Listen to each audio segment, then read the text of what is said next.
संपन्नतार प्रतीक चिंताकल्प संपन्नतार प्रतीक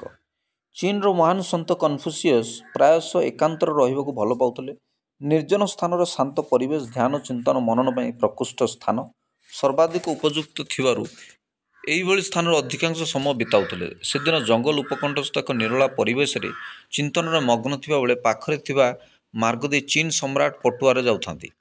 तांक नजर पड़ते कन्फ्यूशियस ध्यान मग्न अवस्था कन्फ्यूशियस को देखी मन को आसिले एकांत स्थान में बसुवा ये व्यक्ति जनक किए से कौन कर निकट को आसी कन्फ्यूशियस को किसी समय निरीक्षण कर प्रश्न करते आपण किए मु सम्राट कही कन्फ्यूशियस सम्राट आश्चर्य होते यह शुणी खोद सम्राट विस्मित होते सम्राट तो मु निजे आपण सम्मुखें ठिया मत देख मो पाखे सेना अच्छा संख्याधिक सेवक अच्छा सम्राट हिसाब से मो पाखे अपार धन संपत्ति अच्छी हाथी घोड़ा रथ सबकि अच्छी तुम निकट तो एसबू किसी भी ना ए तुम सम्राट हेल किपर बड़ विचित्र कथा कहते।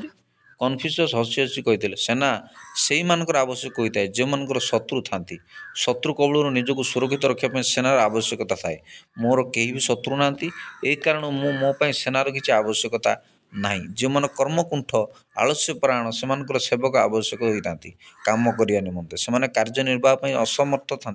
ए दृष्टि मोर सेवकर आवश्यकता नहीं। धन संपद कथा कहते यह दरिद्र मानकर अति जरूरी आवश्यकता मु दरिद्र नुहे मो पाखे संतोष रूपी महाधन अच्छी